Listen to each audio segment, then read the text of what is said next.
It can be readily shown that there are vector fields that are indeed consistent with Gauss's law, but that do not represent sensible electrostatic fields, because the field lines circulate. They curl. Thus, an additional postulate is necessary to define electrostatics. This second Maxwell postulate of electrostatics is curl E equals zero everywhere, and it is related to the principle of energy conservation. Energy conservation holds also if electric charges are moved in a quasi-stationary way in an electrostatic field. As a consequence, the potential energy changes associated with this are path-independent. This allows the definition of an electric potential V that can be uniquely defined for every position in space and that is quantified in units of volt. It will become clear that the possibility of defining such a scalar electric potential measured in volt is equivalent to stating that the electrostatic field is free of circulation and that its curl is always zero at every point in space. The sketches show closed virtual Gaussian volumes that enclose vector fields. In both cases, the closed surface integral over the field vectors for this volume is zero. The divergence inside is zero. However, only the left vector field can be an electric field in electrostatics. In the left case, the field line flux that goes into the volume comes out again. The right-hand case is designed that no field lines penetrate the surface. Consequently, the net flow through the surface is zero. The two situations can be distinguished, however, in regard to the curl. The curl on the left-hand side is zero. The curl calculated on the right-hand side is different from zero. A circulation center exists inside the Gaussian volume. It may be helpful looking at the divergence and circulation of vector fields using a few examples. 4 of these 6 vector fields have a zero divergence in the region shown. 3 of them have a zero curl. Let's distinguish them. Vector field A has zero divergence and zero curl. There are no sources or sinks of field lines inside the box, and there is also no evidence that the field lines circulate. In order to obtain this result, we have looked at the field inside the box and searched for sources, sinks, and circulation centers. The decision can, however, also be made by tracing along the perimeter of the box and looking at the magnitude and direction of the field on the perimeter. This is equivalent to a path integration.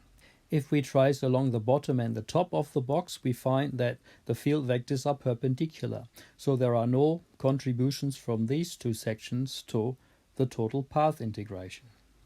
Going up and down on the sides of the perimeter gives finite contributions to the path integral, but with opposite sign, so the net path integration is zero. This result is characteristic of vector fields that have zero curl. Treating the perimeter now as surfaces through which field lines may penetrate, we can make a decision on the divergence of the vector field. No field vectors penetrate the sides of the box. There is no flow in or out of the sides of the box. In contrast, the same flow of field lines goes into the top of the box that leaves the box at the bottom. So the net flux through the box is zero. The field inside the box has zero divergence. Performing the same analysis for case B, we see that inside the box there is a source of field lines. The divergence should therefore be finite. This is consistent with the observation that the field vectors penetrate the perimeter on all 4 sides, with a net flux of field lines outward. The curl of this field is zero because there is no circulation center inside the box. Furthermore, tracing along the perimeter of the box, there are just as many positive contributions to a path integration than there are negative contributions. The curl of this vector field is zero. In case C, the net flux through the box is zero. What comes in goes out. Therefore, the divergence inside the box should be zero. Indeed, there are no sources of field lines inside the box. The vector field appears to be circulating, however, it is hard to decide if there are actual circulation centers inside. Tracing along the perimeter in a clockwise sense, starting at the bottom, we find that at the bottom we've got positive contributions to the path integral, and again on the left-hand side as we go up. At the top we also have a projection that adds positively to the path integral. Going down on the right-hand side we have a negative contribution to the path integral. Since the vector are relatively large on the right-hand side, this contribution is also significant, and it might balance the contributions from the other side, so that it is possible that the path integral is zero, but it might also be different from zero. If this was a magnetostatic field, then the three contributions from bottom, left and top perimeter would be balanced by the larger contribution from the right side of the box. Case D is similar to case C. However, now all field vectors have the same magnitude, only the directions change. Similar to the previous case, the top, right and bottom section of the perimeter contribute in a positive sense to a path integral that follows the perimeter in a clockwise sense. Only the left-hand side contributes negatively. However, the magnitude of the left-hand side contribution is equal to the magnitude of the right-hand side contribution, so therefore this closed path integral is definitely finite. As before, the field line flux that goes in flows out, so therefore the divergence is zero. In case E, the net flux of field lines into the box is positive, and we suspect a sink of the field somewhere close to the center of the box. This field therefore should be divergent. The field also appears to be circulating. If we trace along the perimeter in a clockwise sense, there are more projections of the field vector that add to the path integral in a positive sense than those that add in a negative sense. This field has a positive circulation. The curl is finite. In this final case, there are no sources or sinks inside the box. Also, the flow of field lines into and out of the box is equal. The net flux is zero. Therefore, this field is non-divergent. The curl of this field is also zero because there is no circulation center visible. Tracing along the perimeter in a clockwise sense, we find that the contribution to the path integral at the bottom cancels with that on the left-hand side, and the contribution at the top cancels with that on the right-hand side. So the net path integration is zero. The vector field has no curl. Comparing the 6 results with the 2 Maxwell postulates of electrostatics, it's clear that only case B could be a proper electrostatic field. It may be the field of a uniformly charged dielectric sphere inside that sphere. In that case, field lines point radially outward and increase in strength linearly. Case A may also be an electrostatic field, however, it would require quite complicated charge distributions outside the box. The structure of the electrostatic field may be explored in a more formal treatment, as shown here. As an example, the vector field may be defined with an x component proportional to 2x plus y and a y component proportional to 3x minus 2y, whereby x and y are the spatial coordinates. The constant d naught on epsilon is chosen so that the unit of the field is volt per meter. Is this an electrostatic vector field? In order to answer this question, we apply the first Maxwell equation. Divergence D is equal to the charge density. This tells us if somewhere in space there is a charge distribution that creates this field. We find that the divergence of this vector field equals zero everywhere. This means that there are no charges anywhere. That is puzzling because it contradicts the idea that source charges create an electrostatic vector field. On the other hand, the result is consistent with the first Maxwell equation of electrostatics. This shows that the first Maxwell equation alone does not provide an unambiguous definition of electrostatic fields. If we plot some of the field vectors, as it is illustrated here, we immediately see that this is not a typical electrostatic field. It looks unusual. How can we exclude such unphysical fields from electrostatics? Another postulate is required. The second postulate of electrostatics involves the curl differential operator, which is shown on the top right in Cartesian coordinates.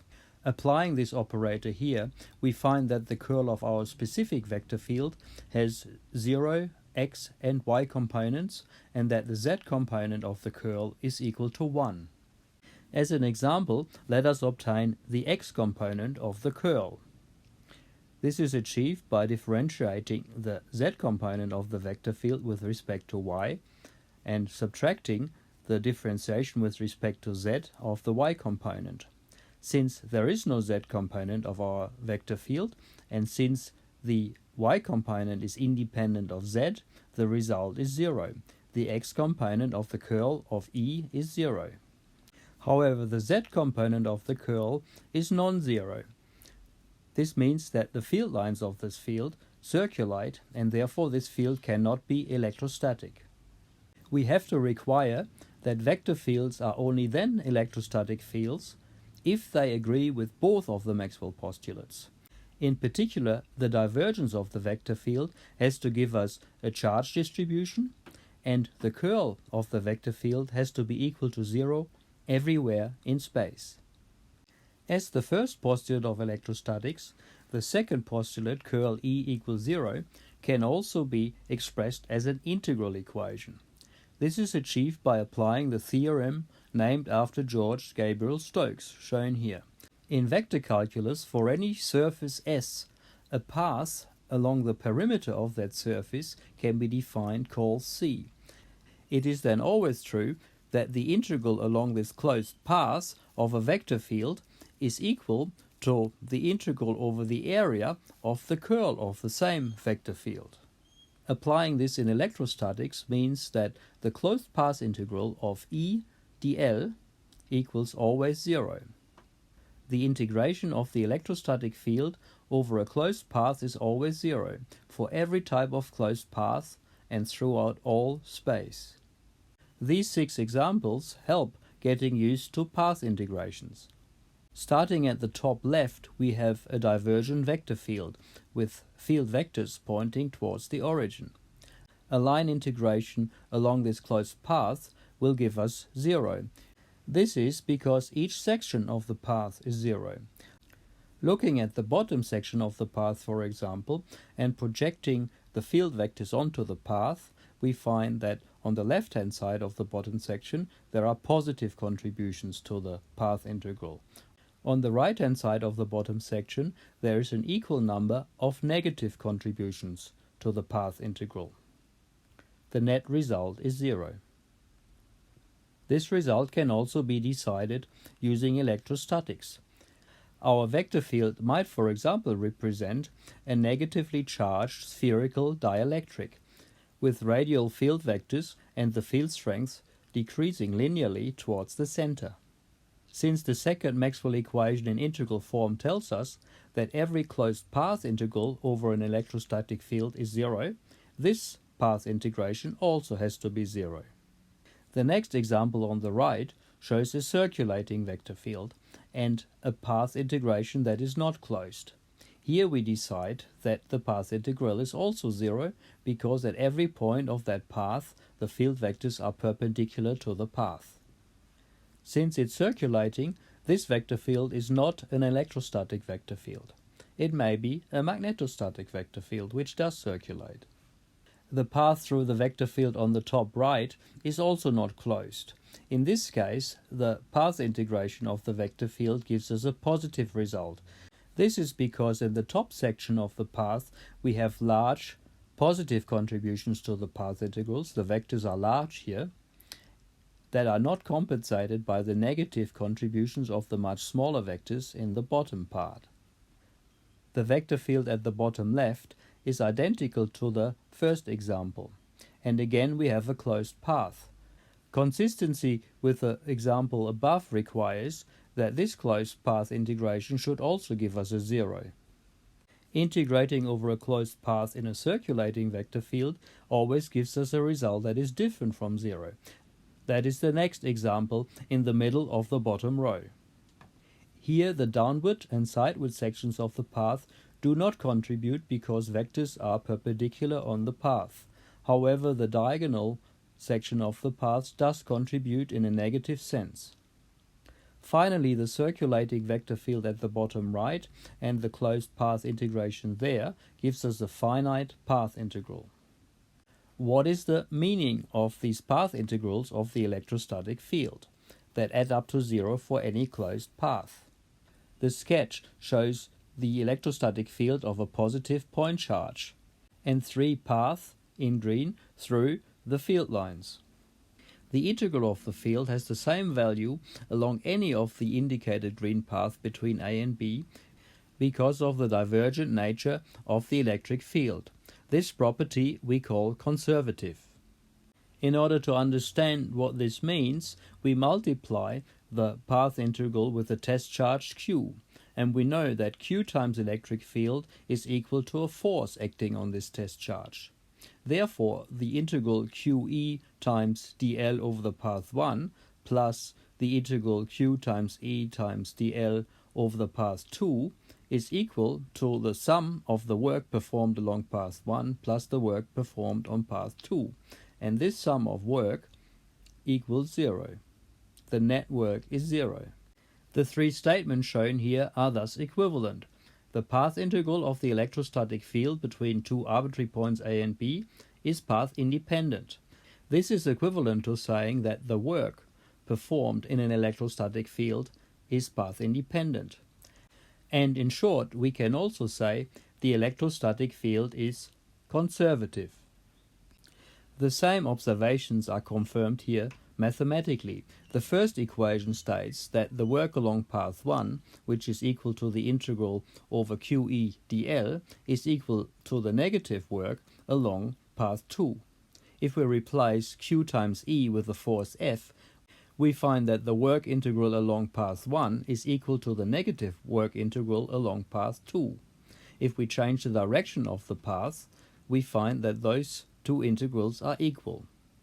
Therefore, the work that needs to be performed to move a test charge Q in the electrostatic field E does not depend on the path that is chosen in this field. It is instructive to visualize the path independence of divergent fields in a different way. Shown here on the left, a divergent field, which might well be an electrostatic field. This situation is compared with a circulating field. One might imagine a circulating electrostatic field. However, note, such a field does not exist. This is just for comparison. For each situation, a point A and a point B are indicated, and we're moving initially on a circular path from A to B and then back. We can do this in a clockwise sense or an anti-clockwise sense. Starting with the divergent electrostatic field on the left, we find that it does not matter if we move clockwise or anti-clockwise. On the entire path, the field vectors are perpendicular to the path, so no work is performed if we go clockwise and no work is performed if we go anti-clockwise. The net work is 0. In contrast, if we look at the situation on the right, the imagined field that does not exist in reality, if we go from A to B clockwise, the field vectors are antiparallel and we obtain a negative work integral. If we go the other way around, anti-clockwise, then field vectors and path are parallel and we obtain a positive work integral. The work performed on a positive test charge depends on the choice of path. A clockwise path gives a different work integral than an anti-clockwise path. The results also hold for arbitrary paths through the vector fields that are not circular. They are indicated with dots. The integral over a path of f times dl is the work integral. It has become clear that the path integral over the electrostatic field E is also very important. Therefore, we define this integral as a potential difference. Specifically, we define that the scalar product of electric field and path element equals the scalar potential difference dV, and we call this a negative potential difference. This minus sign is simply a convention. It makes the idea of electric potential consistent with our definition of mechanical work. Consequently, the potential difference delta V equals V2 minus V1, which is the potentials at the point 2 and the point 1, is equal to the negative path integration over the electric field between 1 and 2 over any path. Since we have introduced electric potential as a potential difference, we also need to define a reference point. Conventionally, this reference point is placed at infinity, where the potential is assumed to be 0 volt. With this reference point, the electric potential at a particular point r in space is then given by the negative integral from infinity to this point r over E dl. It means that the work by us to move the test charge from infinity to this point r in space is equal to the product Q, which is the charge of the test charge, times V, which is the potential at the point r.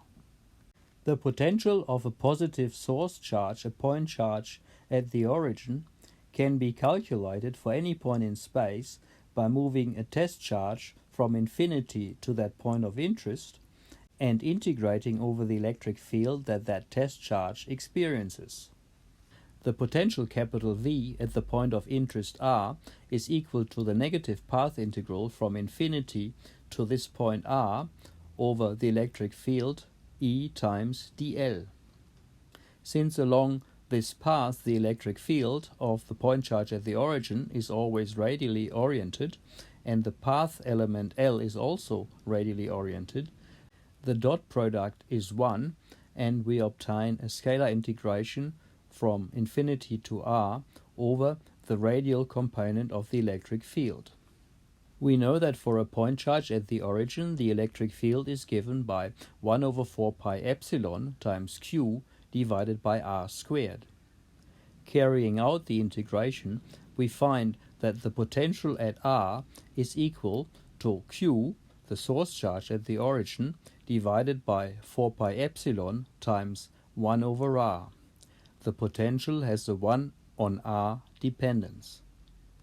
This result can be generalized first by placing the point charge not at the origin. In that case, the integration gives the result 1 on 4 pi epsilon times q divided by the magnitude of r minus r prime, whereby r prime is the location of the source charge and r is the location of the point of interest, where we determine the potential. Considering then not just one source charge but several of them, one can apply the principle of linear superposition so that the potential of these multiple charges becomes 1 on 4 pi epsilon times the sum of the individual contributions. Generalizing further to the potential of a continuous charge distribution, we obtain the integral 1 on 4 pi epsilon times a volume integration over the charge density times 1 over the magnitude of r minus r prime, whereby r is the position of the point of interest where we want to determine the potential, and r prime is the vector that identifies the location of the source charge inside the charge distribution. If we compare our results for the electric field of a point charge at the origin and our result for the electric potential of a point charge at the origin, we see that the two results are cunningly similar. The field is a vector and has a 1 on r squared dependence, whereas the potential is a scalar with a 1 on r dependence.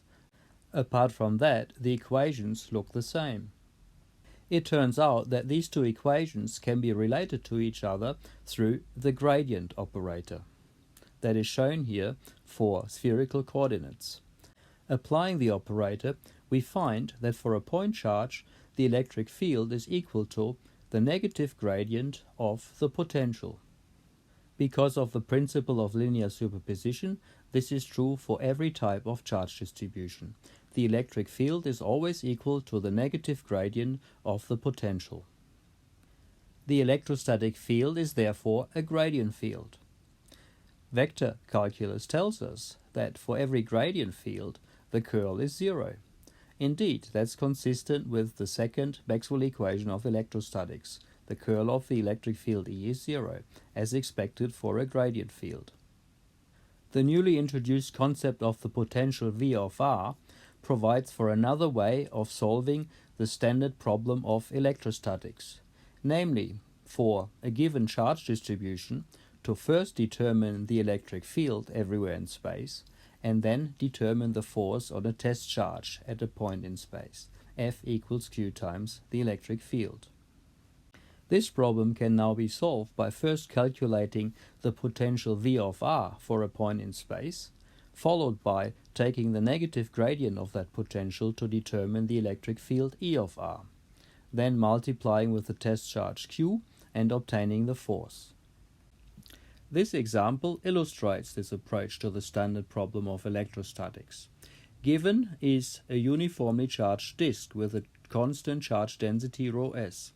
We are interested in the electric field at a point of interest that is centrally above the disk at a distance of z. Starting with the equation for the electrostatic potential for a charge distribution, using cylindrical coordinates and substituting for this problem, we obtain the integral on the top right.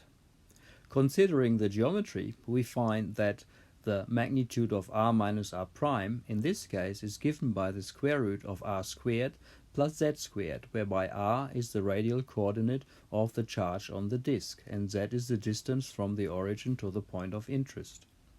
This integral can be solved, and the result is then equal to the charge density ρs divided by 2 epsilon times in brackets square root of a squared plus z squared minus z. One can check that the integration is correct by differentiating back. We note that our integration did not involve any vectors. It was a two-dimensional scalar integration. This is the advantage of this approach.